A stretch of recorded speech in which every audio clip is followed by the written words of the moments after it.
This is section 1.4, part C. We're going to look at a factoring strategy, so when faced with a quadratic polynomial, we kind of can decide what to do first. Anytime you want to factor a polynomial, you always want to look for a GCF first. If there's a greatest common factor, factor that out before you do anything else. What we do next depends on how many terms there are. If there are two terms, we look for a difference of squares, the perfect square minus a perfect square form. If there are three terms, we're going to use a sum and product method. If the leading coefficient is 1, we can jump right to the fact that it's got to be x times x. If the leading coefficient is not 1, then we have to use that extended sum and product method. In general, we'll always start by looking for a GCF. And if we've tried all of the strategies and nothing works, then our polynomial might be prime, meaning it cannot be factored. So let's look at a few examples. This first one, I apologize, I've already got a little ways done. My dog started barking in the middle of the last video and I had to stop and start over. As I look at this first problem, I notice that 4 goes into all of the terms. And as a matter of fact, I factored out not just a 4, but a negative 4. I don't like to leave a negative leading coefficient if I can help it. So factoring out a negative 4 left us x squared, negative 4x, and negative divided by negative is a positive 3. That negative 4 just stayed out in front here. And this x squared is now just a 1x squared, so I was able to immediately split it into x times x. To get these last two numbers, I used the product and sum strategy, saying that I was looking for two numbers with a sum of negative 4 and a product of positive 3. Decided that negative 1 and negative 3 multiplies to 3 but adds to negative 4, and therefore I had an x minus 1 and an x minus 3.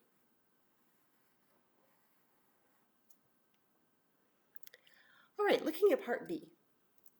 Again, I always start by trying to find a GCF, and in this case I'll notice that 5x could be factored out. So we'll do that. And that leaves x minus 16. There's no longer a square inside the parentheses, so I'm done.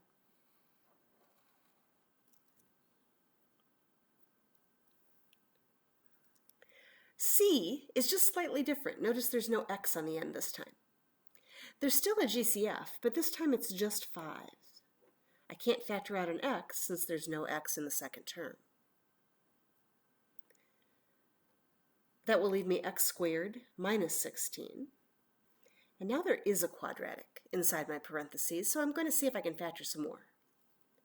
I only have two terms, but they are perfect squares. So I'll use my difference of squares method. A would just be x, and b would be 4, since 4 squared is 16. And I'll have x plus 4, and then x minus 4.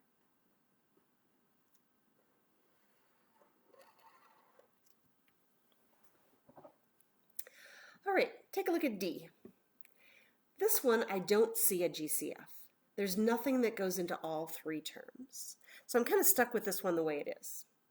There are three terms, so I know I want to use product and sum.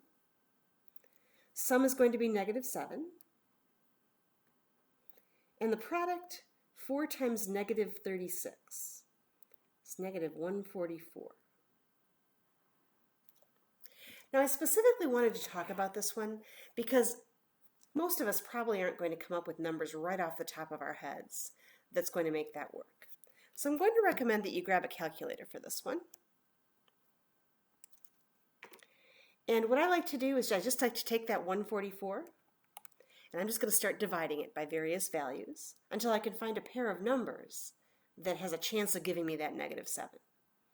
So for example, if I divide it by 2, 2 times 72 is 144, but no matter what I do with the negative, it will never add up to negative 7. So I'm just going to keep going. I'm going to try them all in order. If I don't go in order, I usually miss the one I need. So there we go. 3 and 48. 4 and 36, still not close to that 7. 5 doesn't come out evenly, so I don't even consider that.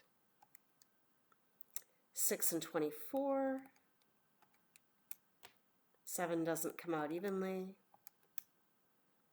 8 and 18, I'm getting closer, but not there yet. Ah, there we go. 9 and 16. If I put the negative on the 16, that'll give me a -7 for a sum. So there I am.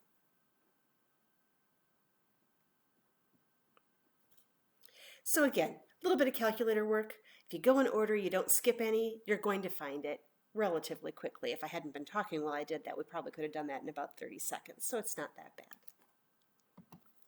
All right, so I have to use the grouping method on this.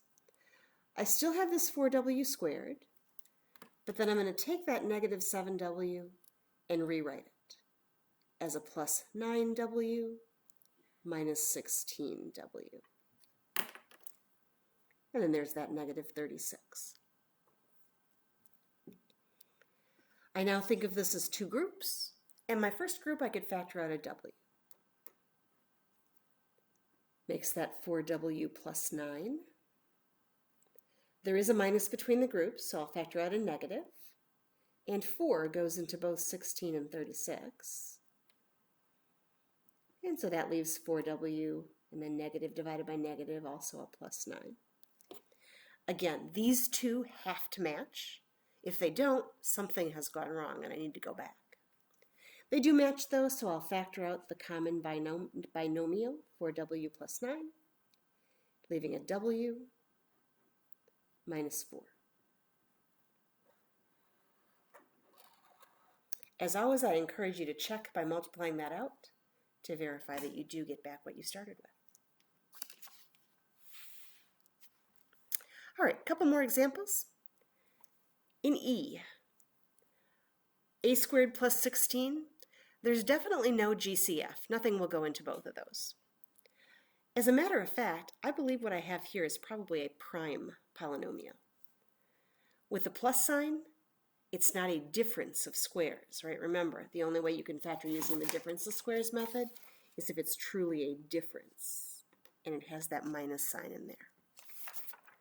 With a plus sign, it can't be factored. There is no GCF. This is just prime.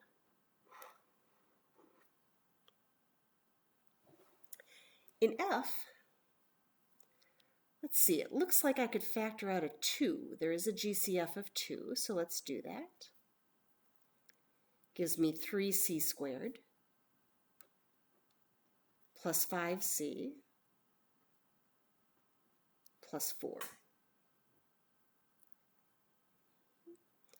3 terms, so I know I'm going to be looking at a sum and product. Sum would be 5. Product, I'm going to have to multiply the 3 times the 4 to get 12. And let's see here. I don't think that can be done. 12 is 1 times 12, 2 times 6, 3 times 4. There's no way to get a sum of 5, no matter what. So this is finished. Notice it's not technically prime. I did something. I factored out the GCF. I just couldn't go any further. All right, so there's a factoring strategy practice for you. I encourage you to go and do a little practice on your own right now. And that finishes up section 1.4.